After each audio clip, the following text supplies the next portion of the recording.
Pour regarder New World Info, bonsoir et merci de nous rejoindre pour décryptage. Le chef de l'État tchadien, le général Mahamat Idriss Déby Itno, a été promu maréchal lors d'une cérémonie officielle à N'Djamena. Il obtient ainsi les mêmes galons que son défunt père et prédécesseur à la présidence du pays. Quel impact de ce nouveau galon sur la politique intérieure et extérieure du Tchad? On en parle avec notre éditorialiste Mamadou Diouf. Bonsoir et bienvenue. Merci. Bonsoir Charlotte. Le président Mahamat Idriss Déby est élevé au rang de maréchal. Que représente cette promotion sur le plan personnel et politique pour le chef de l'État? Sur le plan personnel, on peut parler de promotion, mais une promotion dans l'armée de façon générale passe par des règles. Dans l'armée, il y a des grades, il y a une façon d'accéder aux grades. On n'est malheureusement pas dans les règles ici, puisqu'on est toujours au Tchad dans une situation de transition qui n'est pas terminée. Une élection présidentielle a été organisée, des élections législatives vont être organisées bientôt. C'est le Parlement de la transition composé par ceux qui ont été nommés, je dis bien nommés, par le président devenu maréchal, qui ont fait du président un maréchal. Ça aurait été plus intéressant que ce soit dans un Parlement composé de gens qui ont été élus en bonne et due forme par les populations d'abord, et ensuite en le faisant que les gens le fassent véritablement au nom des populations. Donc il y a ce côté-là qui pour moi est un peu gênant. Il aurait pu laisser installer une assemblée en bonne et due forme, et si l'assemblée juge que le président a fait pour le pays un travail qui mérite que de façon exceptionnelle qu'on lui donne le grade de maréchal, qu'on le lui donne. Maintenant qu'on ne se trompe pas. Maréchal, capitaine, général, lieutenant, c'est pas ça le problème. Ce que les populations vont retenir, c'est ce que la personne a fait de façon concrète pour sortir les populations des difficultés dans lesquelles les populations se trouvent. Son père a été maréchal, le Tchad n'est pas sorti des difficultés. Vous avez Idi Amin Dada, que les gens ont peut-être oublié en Ouganda, il a été empereur. Bokassa a été en République centrafricaine. Sankara était, j'allais dire, un simple capitaine. On parle plus aujourd'hui de ce capitaine que de ses empereurs et de ses maréchaux. Donc, ce qui est important, ce n'est pas le titre qu'on va donner à celui qui est président de la République, mais c'est ce qu'il va laisser de façon concrète pour que demain, on parle de lui en bien ou en mal. Et quels sont les messages politiques que cette élévation envoie aux acteurs ou sinon aux partenaires nationaux et internationaux du Tchad? Ici, il va montrer à tout le monde que je suis bien chez moi, je suis reconnu chez moi et je suis au sommet sur le plan militaire parce qu'on ne peut plus... S'il amène encore une autre victoire, je me demande qu'est-ce qu'ils vont faire à ce moment. Il n'a que 40 ans, donc il a encore la possibilité d'avoir des victoires, de mériter des décorations. Je me demande quand il va falloir le décorer actuellement, qu'est-ce qu'il faut faire. Parce qu'on est allé carrément au sommet à 40 ans, alors qu'il vient d'être élu. Il a au moins 2 mandats devant lui en tant que président de la République du Tchad. Mais qu'on ne s'y trompe pas, il y a de la contestation au niveau du Tchad. Au niveau de l'opposition, les gens contestent en disant mais c'est trop facile. Certains même disent qu'il est allé au front sans être au front. C'est-à-dire il est allé sur le terrain, mais ce n'est pas justement, lui. Vous parliez tantôt de victoires. Quelles sont justement sur le plan militaire les victoires à l'actif du président actuel au Tchad? Si on se rappelle, il n'y a pas longtemps, au niveau du lac Tchad, il y a eu une attaque méchante de Boko Haram qui a fait plusieurs victimes au niveau de l'armée tchadienne. Il est allé sur le front pour mener les opérations. Et c'est l'argument qui est utilisé pour en faire un maréchal. L'autre argument, l'Assemblée de transitoire considère qu'il a également bien mené la transition. Je me demande qu'est-ce qu'il s'appelle bien, parce que par rapport à la charte, il a plutôt violé la charte de la transition. C'est les deux arguments-là qui sont utilisés et qui font qu'il est devenu maréchal. Mais avec Déby Fils, ce n'est pas une surprise. Déby Fils est un enfant terrible. Il a écrit un livre pour j'allais dire, adoucir cet enfant terrible. Ceux qui ont lu le livre et qui connaissaient déjà ce qui se passait, à l'école, il s'est bousculé avec un de ses enseignants qu'on a dû cacher à l'école pendant des mois parce que l'enseignant ne pouvait pas quitter l'école. Ça risquait d'avoir des problèmes. En France, il est allé pour faire Saint-Cyr. Il n'a pas fait 2 ans. il n'a pas fait Saint-Cyr parce qu'il est passé par Saint-Cyr. Parce qu'il y a une différence. Quand on dit il a fait Saint-Cyr, c'est quelqu'un qui est venu, qui a fait ses écoles, qui a pris son diplôme, qui est parti. Il a quitté 2 fois et à chaque fois, l'argument donné, il y avait des attaques au niveau du Tchad, il est parti.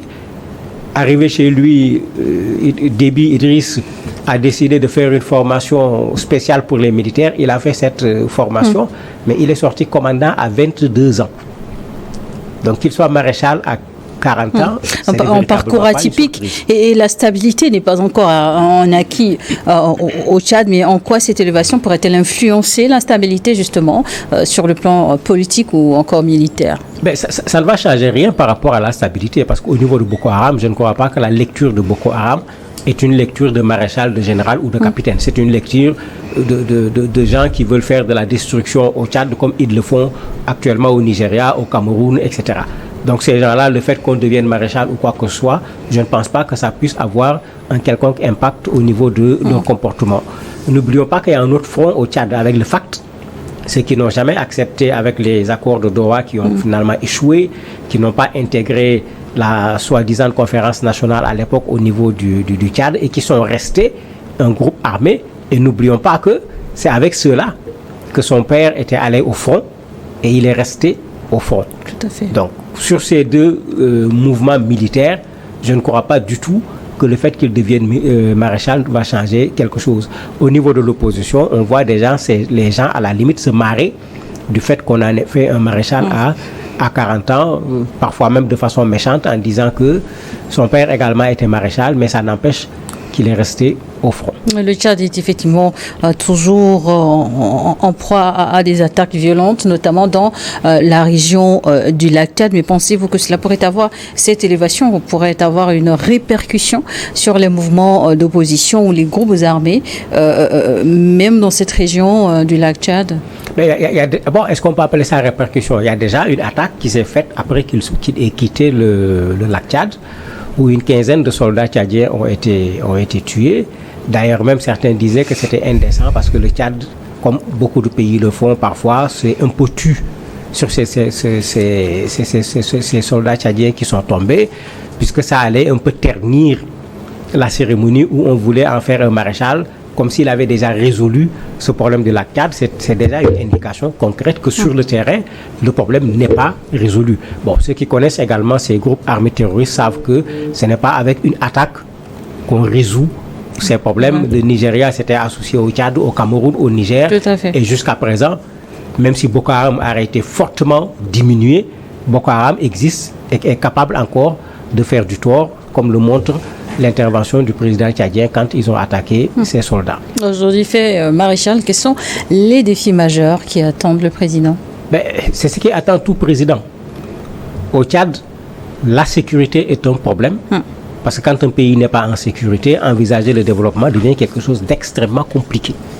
Mais les défis auxquels les Tchadiens sont exposés, c'est le défi auquel une bonne partie de la jeunesse africaine est exposée. C'est le chômage. C'est une formation qui permet d'avoir une qualification qui permet d'aboutir à un emploi. Mais c'est la crise économique qui est là. C'est la crise sur le plan scolaire. C'est la crise sur le plan sanitaire. Le Tchad n'est pas une exception par rapport à un bon nombre de pays africains. Et sur ce plan-là, il faut dire qu'effectivement, beaucoup de problèmes n'ont pas été réglés.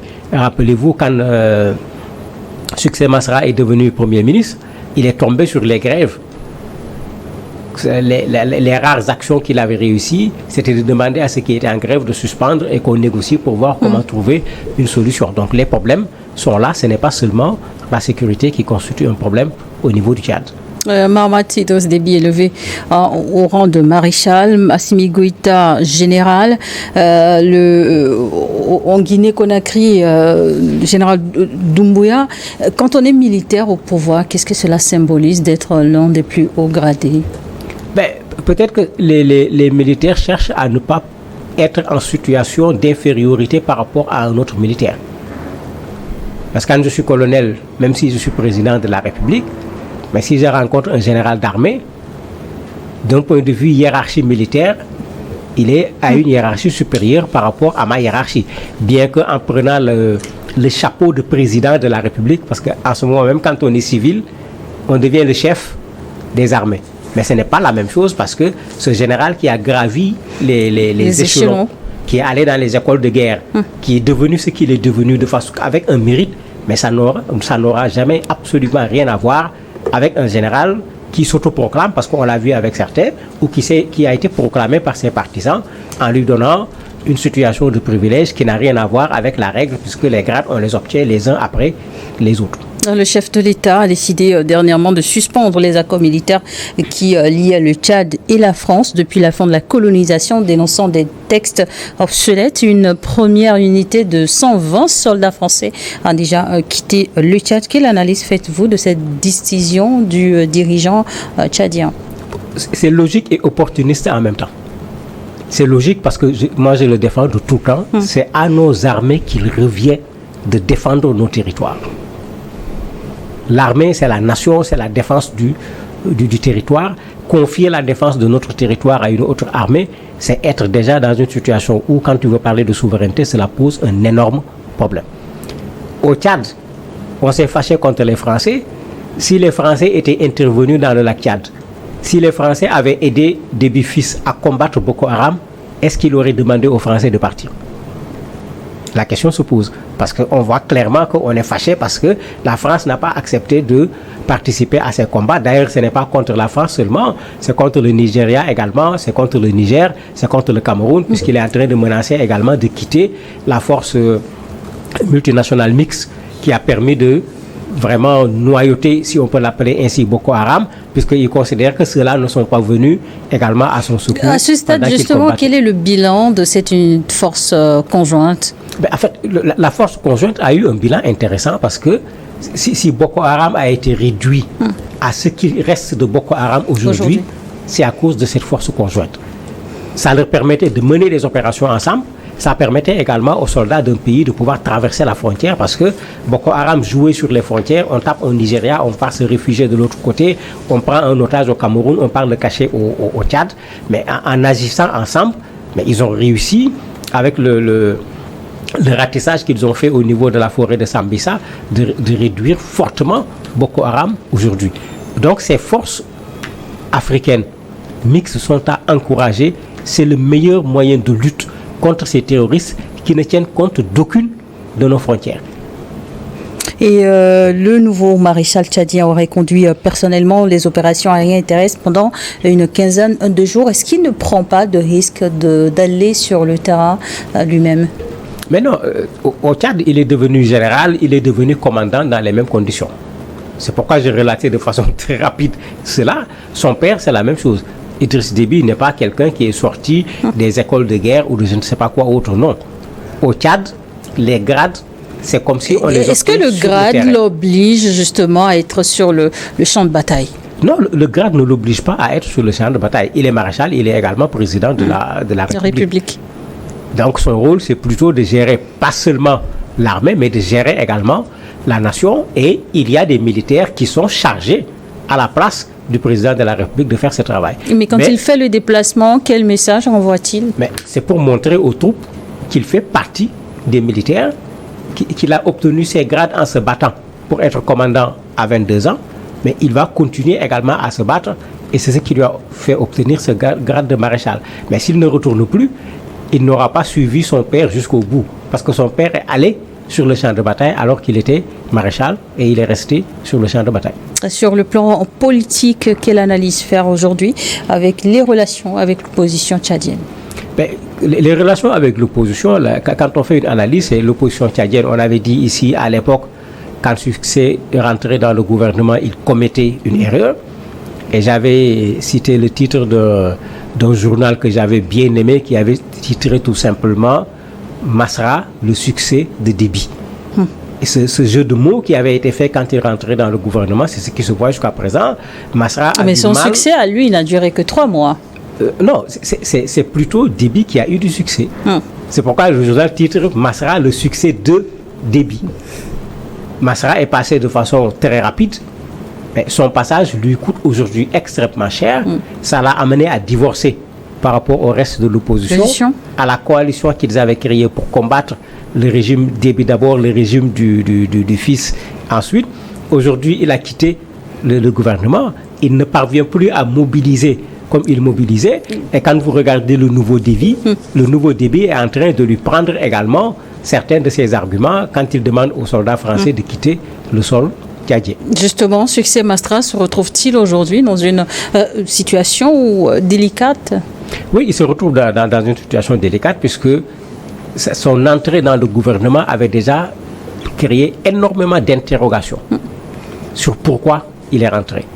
Beaucoup avaient dit que c'était pour pouvoir retourner au Tchad, bénéficier de l'amnistie. Il avait toujours défendu que ceux qui ont tué les Tchadiens, il faut qu'on les juge. L'amnistie a fait passer les jugements au calendrier grec, voire même il n'y aura plus de jugement. S'il parle aujourd'hui aux Tchadiens, il y a des difficultés pour convaincre les Tchadiens parce que dans le gouvernement où il aurait pu apporter des preuves pour qu'on lui donne raison, son passage était tellement éphémère qu'il ne peut apporter aucune preuve d'un succès qu'il a eu dans ce gouvernement, alors que dans l'opposition, on le considère comme quelqu'un qui allait collaborer avec l'adversaire. Et au Tchad, les restrictions quant aux manifestations politiques restent inchangées. Tout à fait, c'est une des particularités de ce pays.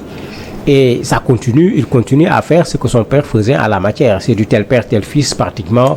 Quand on regarde comment il agit, comment il obtient ses grades, c'est du tel père, tel fils. On ne peut pas être surpris qu'en termes de liberté sur le plan démocratique, que le Tchad pour le moment n'avance pas de ce côté-là, malgré que lors des conférences nationales, je l'appelle conférence nationale, dans les discussions, ces problèmes avaient été posés, des promesses avaient été faites, mais on est retourné à la case de départ. Tel père, tel fils, pour utiliser donc vos mots, à 40 ans, l'actuel président du Tchad est la deuxième personne ou personnalité au Tchad après son père à recevoir cap, sabre, bâton et les attributs de maréchal.